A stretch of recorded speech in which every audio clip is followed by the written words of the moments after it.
everybody, and welcome to the Empowering Industry Podcast. I'm your host, Charli K. Matthews, and I'm the CEO and founder of Empowering Pumps and Equipment, which means I've been doing this for a while, and I get to meet some amazing people along the way. And today's no different. I'm excited about our guest and getting to share him with you. So, Mike, jump on here and introduce yourself.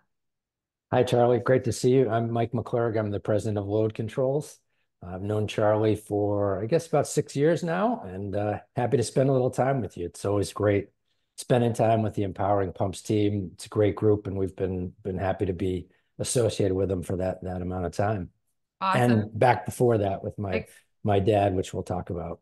Absolutely. And Yeah. yes, I kind of think, I guess I feel like family, once you go and you've grown up with people, that's how it feels.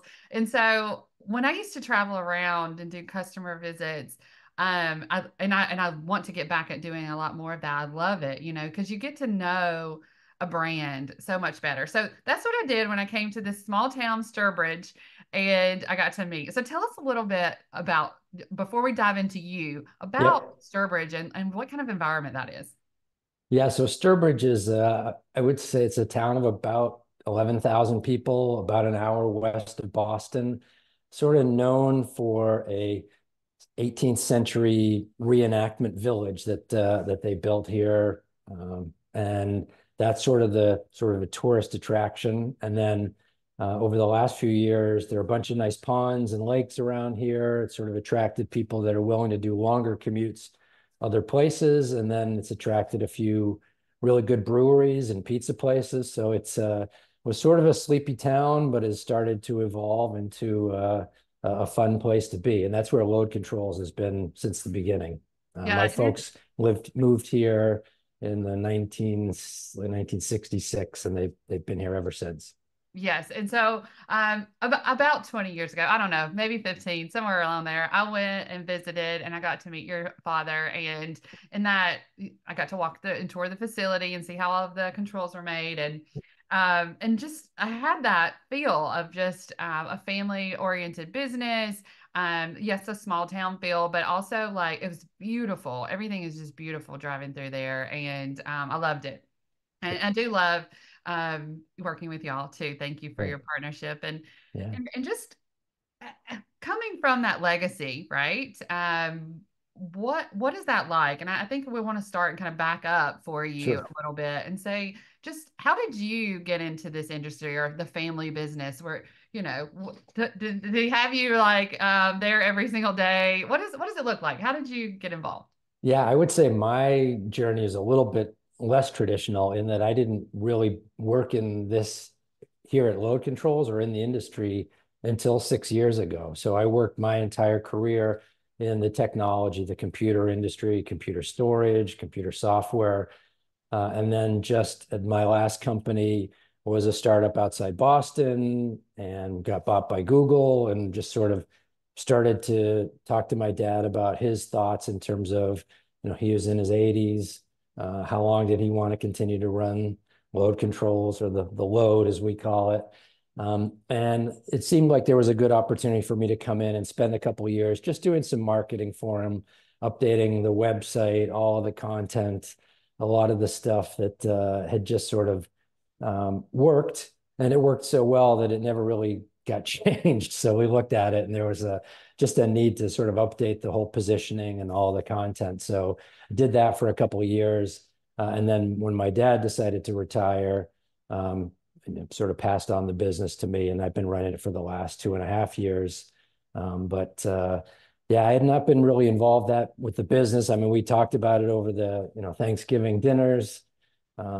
My dad and an engineer that he had worked with started the company about 40 years ago. They were interested in actually doing a turnaround of a company that had some power sensing devices, and said, "Hey, this is really cool technology. We'd like to buy this from you." The company wasn't interested in selling it, so they just left and started their own company. And that was 1984. And then over the years, it built the business all around little devices that sense how much work motors and pumps are doing by telling what's going on with the electricity that goes into that motor. Absolutely. And I have to say, you brought up Thanksgiving, and I think about I have a little cookbook Uh-huh. from your family about Thanksgiving. Anyway, so I'll keep myself on track. All right. But I wanted to, so the technology side, the software, the computer, like that's where you were always attracted to that field. And coming in and even in that marketing role that you had, I can hear it, right? Let's get our electronics footprint up to speed, right? What does this look like now? What are you seeing as far as your background there transitioning the company? Yeah, I think the more you think industries are different, the more they look alike, right? You've got customers, you've got routes to meet those customers, you've got positioning of your company, you've got the products, you've got how you support the customer. And all those things I mean, sure, industries are different and customers have different needs, and you're selling and delivering different value to the customer, but there's so much similarity between all of the sort of marketing approaches. We in technology we talked about account-based marketing, which is sort of a complex term about how to reach different customers, different levels of the customer with different messages, all that pertain to what are most important to them. And it's no different in the pumping industry than it is in the computer backup industry. Is you've got typically today, selling to business, you've got a lot of people that are involved in decisions to make new investments, and you got to be able to hit them with a lot of different messages in the way that they want to be delivered. And usually it's, Google ads, it's digital content. And so, as I was saying, the more different the industries are, a lot of them are very similar. So I felt like a lot of the things that I was doing, and I came from a sales background, sort of inside sales, training young people how to hit the phones, all that stuff is directly relevant here in the pumping industry as well. So that's been nice. Or maybe it's not, and maybe it just like that's one thing I know, so it's what I do, right? I But could be totally, we I could definitely be go to wrong. that. It's definitely Yeah, there. It's yeah. building relationships and talking to people, sharing our ideas is across Right, the board. Absolutely. right. But you also have a product that you get to deliver to them, which I think is excellent, right? Coming from the advertising world, what defining a product, we're mostly services, right? So Yeah. defining that product and having it that's the interesting part, I think, in marketing. I feel like that's the challenge for a technical marketer. And so being able to understand the industry, not maybe fully all the intricate parts of everything, but that takes some time, right? Like learning the pump industry as a whole. Yeah. And I think there's a rich history here of um, pumping, specialization. Obviously, it's been around forever.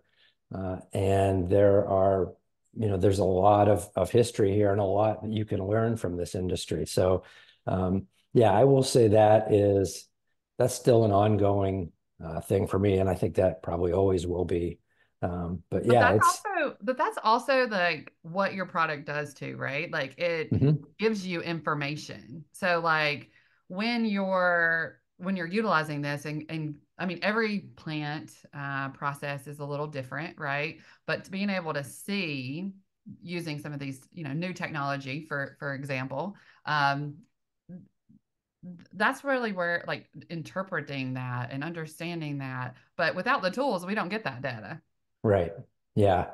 Yeah, I think that's one of the things that's fun about this. And coming from outside of the industry, I think there's a lot of data that we have, a lot of things that we generate that are not used as much as it could be. So, for example, the same power information that we use to tell when something's running dry, if you kept that over time, would tell you how much energy your pumps are using. And you could look at that over a couple of years and say, like, oh, I have a 30 horsepower pump or a motor on this pump, and I only ever use 10 horsepower out of that. So maybe next time when I need to do maintenance, maybe I should either put a variable frequency drive on that or get a smaller motor and make it more efficient. And so we're starting to beat that message of, there are just really simple ways that you could use the existing data that you have, the existing environment, and use that to inform making more intelligent decisions about how you can become more efficient over time. understanding which pumps are the real energy hogs in your environment. That's the type of thing that we think we're already generating that data for you. Just take a look at it over a different times span. Yeah, and that's what we need our leaders to do across the board in any of our businesses, whatever that role is, to take a moment, look at it, right? See how we can be more efficient, effective, how we can, do we need more people? Do we not need more people Yeah. to maintain that equipment based on just, yeah, the knowledge. So I love it. I love being able to see that and kind of from your background and just, it's a business acumen, I guess, across the board that makes us successful when we give ourselves time to even do that, and so I'm curious. I'm just coming into the business, not being part of that, and running it, right? Yeah. Mentorship. How did you get into that? Um, so from what perspective, Charlie, in terms of Right. Like, did you people? have mentors that helped you through that? Or did you have, different tools? Like, how did you just jump in, right? Yeah. Yeah, the nice thing that we have is we're lucky enough to have a good network of pump distributors, people that sell our product, our controls, in addition to pumps and motors. And we probably got 50 of those around the US. And so the ability to reach out to them and just introduce myself and say, hey, I'm, kind of Denny the dunce here. Tell me about who your customers are and what do they look for and how does our stuff fit into your solution and what do customers need more that we could look at over time. So I found those people, one, were a great sort of informal mentor to me because they'd been around the industry, they knew what a pump curve was, and they knew exactly how to describe what we were doing for the customers. And so they got me educated not only in the industry, but also in kind of what's the value that our products provide. And that, you know, running a small company like this, like you can have a lot of issues, but one issue that will just kill you is if there's not a good match from your products to your customer. And so the ability to come in and talk to those folks early on and get educated with what's our stuff doing out there, what do customers like about it, what more would they want? To me, that was sort of invaluable way to learn the industry. And there's a lot of like, fake it till you make it, because there's a lot of terminology and nomenclature that's sort of unique to this industry, but that's true of most industries, but it's Yeah, and it keeps going and going and going. yeah, Every yeah, acronym, there's about 50 of them that it could be. yeah, So, right, just ask the question, right? And right. yeah, And I would say the only downside with just taking that approach is you tend to get a lot of business as usual and what's worked in the past, as opposed to like, wouldn't it be great if we were in this market, or sort of looking forward into new market segments, industries. If you're asking people from your current sort of business as usual business, you're going to get answers that align to that, which is great for learning, but it's not necessarily going to give you the direction for where you think you need to go as you evolve as a business and with different solutions. that is great advice. I have been thinking about this because you have a new certification that let's talk about that, right? The certification and what does that mean for your business? And then I can see an additional question after that. Okay, so we did in the couple years that I've been running load controls, we did the ISO 9001 the first year, and then this last year we did the B Corporation certification. And I'll walk through both of them really quickly. The ISO 9001, which is a quality certification, we did, and one of the things that I realized when I got here is we've had, fortunately, a very loyal manufacturing team. They've been here. One of the leaders has been here for 40 years. And so they can do manufacturing with their eyes closed. They've done it for so long. But they're not great at describing how they do what they do, right? They've been doing it for so long. And so we need to kind of get the recipes for how all this stuff was made and how we could scale it up, scale it down, have other people do it for us. And so that was what the ISO 9000 was, really the forcing program to get all this written down and documented in a way that we could say, okay, this is this is our process and this is the quality that we expect from it. So that was the first year. And I can talk more about that. Well, I was just gonna note there, like the process, like understanding your process, like again, key to cross businesses and like tying that into an action or like the why. Why do you need to know what I'm doing? Right. I can just feel like I've been doing this fine for this. Like, why do you need? So give them a reason for why with this certification. I love that. Yeah. Yeah. And in some ways that sort of became the bad guy, right? Well, we need to do this for the ISO. And we put some fun into it. We, spread a little money around and got some t-shirts and made it so it wasn't just drudgery. And it wasn't really that difficult to process. So and that was really good to sort of get everything kind of documented, well, most things documented and sort of a base for, if I were to leave or they were to leave, how would this business continue forward? So that's done. And then once that was done, I started to look at some of the other companies that I admire in the industry and other industries and looked at, so how do they measure themselves, and came across this B Corporation certification, which many folks don't know about it. It stands for Benefit Corporation. And essentially it is a way of looking at any business across um, five different measures. One, what's the impact that they have on their customers? Secondly, what's the impact that they have on their employees? Thirdly, on their community. How do they participate in their community? What impact do they have on the environment? And then lastly, what is their corporate governance? And is that sort of state of the art? And I thought it would be an interesting way of assessing the company and saying like, okay, 1 year in, there's no water coming into the boat here. Let's find out really, are we a world-class company, or what are the areas where we need to improve in any of those five areas? So that's sort of where we launched into the B Corporation certification. And we just wrapped that up in February of this year, 2024. That's remarkable. And I mean, kind of have chills thinking about like those are the pillars, right? That makes so much sense. And if you can master those, you're doing a great job. I mean, just the people aspect of it is huge, right? So I love Yeah, that. So anybody that, y'all check that out if y'all want to have a standard. But I think that it also gives you like a well done, right? Or like, well, we could do better in this area, but like a way to progress and to become more efficient, right? We're trying to do that for everyone else. Let's right. do it for ourselves. Right. Yeah, I think it lets us, we just had that conversation about sustainability and pumping, and we think that we can offer people a good way of looking at their data and the access to information about how do they get to be more sustainable with their pumping.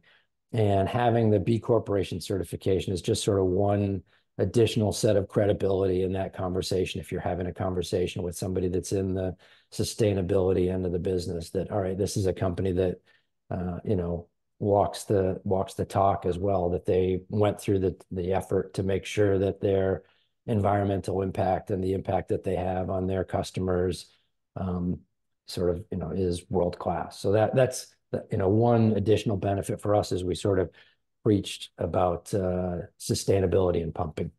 I love that. Well, okay. So, I can't let you go without a little rapid fire. So I got a couple questions for you. All right. What is your favorite book? It's funny. My mind is pretty focused on this because my wife and I just went through this major downsizing where we got rid of so much stuff. And it feels great to be sort of free of, like, we don't own any major appliances anymore. We can fit everything into one truck. And the one book I hung on to was called Endurance. It's a story of Ernest Shackleton. I don't know if you've heard this story.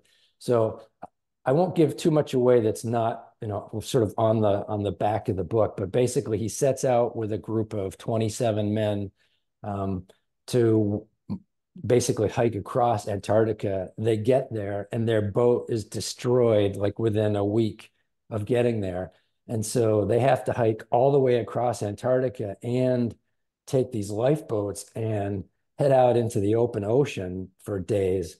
And all 27 of the men lived. And so it's just a great sort of adventure story, but also a leadership story where you sort of on this journey with him. And you know how the story ends because one, I just told you, and two, it's on the back of the book. But it's just a great story of sort of leadership and overcoming adversity and teamwork. And it's a great story. So Oh, I love it. I'm putting it on the list. endurance. Uh, Endurance. that's a good one. Okay. So what about your favorite music? I'll tell you the music I listen to a lot these days is a genre called lo-fi. I don't know if you listen to lo-fi at all. It's sort of a fusion of hip hop and jazz, sort Oh, of that sounds interesting. I like that. downbeat, slower, um, and it is great for studying. If you have to write, if you just want to relax, it's lo-fi. Um, and my daughter's boyfriend is an artist in it called his group's called Steezy Prime. So Shout out. I like it. shout Whole out, family shout exactly, out. exactly. Download Okay. his music. So lo-fi music, I listen to that quite a bit just as I'm writing and just chilling out in the morning. I like it. Okay. So shifting gears just a little bit. What is the best advice you've ever received? You know, to me, the best advice was probably get a mentor and use that mentor and run things by that mentor. I mean, that was a huge benefit for me early on in my career, and it's just sort of invaluable having that type of relationship. And um, you know, I would Well, say the if next you're in a question I position feel to like, mentor people, then do it. okay, okay. Oh, well, that was going to be my next question is, you know, if you were giving advice to somebody, Yeah. what would that be? My advice would be get two mentors. I would say, Perfect. you know, one that can help you from a career perspective and another that can help you from an industry perspective. Like there's probably somebody in the pumping world that knows where all the bodies are buried and is just a great source of knowledge in terms of things that have been tried, things that have worked, the good old days. And I would say buying that person a cup of coffee, you know, once a month is invariable. Just incredibly valuable to ground yourself in the industry and get a sense for you know the history of this industry. And then another one to sort of for the other end of your career is you know looking at in the pumping world whether you're interested in AI or machine learning or 3D printing or sustainability, you know, having to focus on one of those areas that are going to be really meaningful in the pumping world in the next 5 to 10 years. Um, you know, having a second mentor that can help you with that, that would be that's enough advice for today. I love it. I love it. I love it. I would say three mentors. Get you one on the personal side too. You There definitely you go. need that. Okay, so I want to give you the last word. Let people know how they can get in touch with you as well. Great. Um, I am easy to reach. Give us a call here at Load Controls. I'm Mike at loadcontrols.com. Really simple. And I will be at Epic this year. So let's Okay, so meet there. Epic, y'all, that's November the 12th and 13th. Sign up, right? Empoweringindustry.com. And if you haven't done this already, you should have already, should have paused and be like, let me send this to somebody. Go ahead and share this with your friends, industry partners. Lots of little nuggets in there. I loved it, Mike. I feel like energized. I'm excited about the book for sure. And excited about Epic. We've got amazing partners, emerging leaders and experienced professionals coming together. We're going to talk about that innovation piece. Really excited. And so until next time, everybody, be empowering. Thanks, Bye. Mike. Thanks.